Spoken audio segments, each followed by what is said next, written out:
তো আমরা এইটা প্রেডিক্ট করতে পেরে আমরা আসলে শনিবারের সকালে আমরা বিশেষ একটা ব্যবস্থা নেওয়ার জন্য সিদ্ধান্ত নিয়েছি।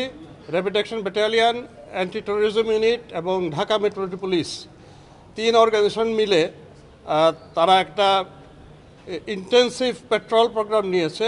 আজকের থেকে এটা বাস্তবায়িত হবে আশা করি। আমরা দেখি এইভাবে উন্নতি হয় কিনা, না হয় আমাদের অন্য স্ট্র্যাটেজি নিতে হবে। স্যার, এইসব কাণ্ড বা ছিনতাই কাণ্ডগুলোতে রাজনৈতিক কোনো সংশ্লিষ্টতা পাওয়া যাচ্ছে কিনা, আছে কিনা, এটা আমরা তদন্তে বোঝা যাবে। আমরা গতকালও র্যাব একজন ছিনতাইকারীকে ধরেছে, সেটা সরাসরি ছিনতাই করার সময় নয়, কিন্তু সংবাদের ভিত্তিতে তার আস্তানায় গিয়ে তার কাছে এই চাপাতি, ছুরি এগুলো পাওয়া গেছে এবং 6 লক্ষ টাকা বান্ডেল করা।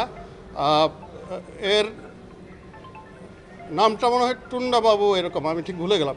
বাট ইন এনি কেস এই আমরা আনটিল উই ক্যান ইনভেস্টিগেট, আমরা ডেফিনেটিভ ওইভাবে বলাটা ঠিক হবে না, but we are in the job, we are in the job. Operation devil hunt যে আমরা উল্লেখযোগ্য কোনো অ্যাচিভমেন্ট দেখছি না, কি কারণ স্যার? যারা সন্ত্রাস করে, সমাজ বিরোধী যারা, তাদের বিরুদ্ধেই আমরা শুরু করেছিলাম বেশ কয়েকদিন আগে।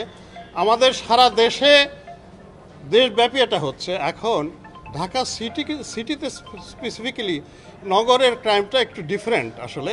এটা সারা দেশের যে টপোগ্রাফি তার সাথে পুরোপুরি মিলে না। তো এইখানটার জন্য actually we need to take a different strategy, সেটাই আমরা নেওয়ার চেষ্টা করছি। আমরা আপনাদের কোঅপারেশন চাই, মানে হোয়ার এভার দের ইজ আপনারা আমাদেরকে জানান। আমরা সোশ্যাল মিডিয়ার কাছ থেকেও পেজ পাচ্ছি, আমরা এদেরকে আমরা এই ইনপুটগুলো নিয়ে উই আর ট্রাইং। আমি সারা রাত রাজশাহীতে থেকেও I had been in touch with the police commissioner. আমার মনে হয় যে will be able to reduce the fear. Devil হান্টে আমরা যৌথ বাহিনী আসলে কাজ করছে, কিন্তু আসলে যৌথ উদ্যোগটা প্রয়োজন মনে করছে আছে। আসলে যৌথ বাহিনীতে হয় কি, আর্মির একটা সাইজেবল কম্পোনেন্ট থাকে, কারণ পুলিশের কিন্তু এত বড় সাইজ না। আমাদের যে কম্পোনেন্টটা থাকে, একজন সাব ইন্সপেক্টর যে আইনগত বিষয়গুলো দেখার জন্য উনি থাকেন ওনাদের সাথে, কিন্তু ওই বাইরে থেকে এতটা চোখে পড়ে না। কিন্তু আসলে দ্যাটস এ জয়েন্ট পেট্রোল। এটা আমরা হয়তো চেষ্টা করবো যে আরেকটু বাড়ানো, যাতে মানুষের কাছে আরেকটু ভিজিবিলিটিটা বাড়ে। Will try. দেশের আইন শৃঙ্খলা পরিস্থিতি যে উদ্বুদ্ধ ডিফারেন্ট কোনো মোটিভ কাজ করতেছে কিনা আপনার কাছে?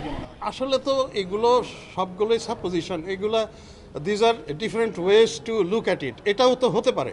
আই মিন একটা গোষ্ঠী চাচ্ছে না to make to build up যে আমরা বিল্ড আপ দি স্টেবিলিটি, একটা গোষ্ঠী চাচ্ছে না, এটা তো তাদের বেলায় মানে they must be trying to do so.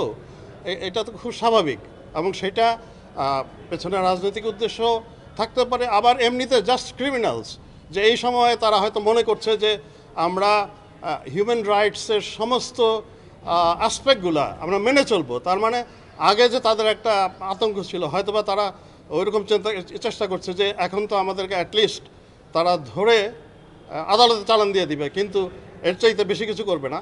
কিন্তু আমাদের যেটা করতে হবে, এই গভর্নমেন্টের যেটা কমিটমেন্ট, যে আমরা হিউম্যান রাইটসের প্রত্যেকটা অ্যাসপেক্ট অবজার্ভ করেই আমরা অপরাধ নিয়ন্ত্রণে আনবো। That is our actually commitment. এটা আমরা I want all your cooperation ভাই। বড় কোনো ডেভিল হ্যান্ডে বড় কোনো ডেভিল ধরা পড়তেছে না, তাহলে ডেভিল শূন্য।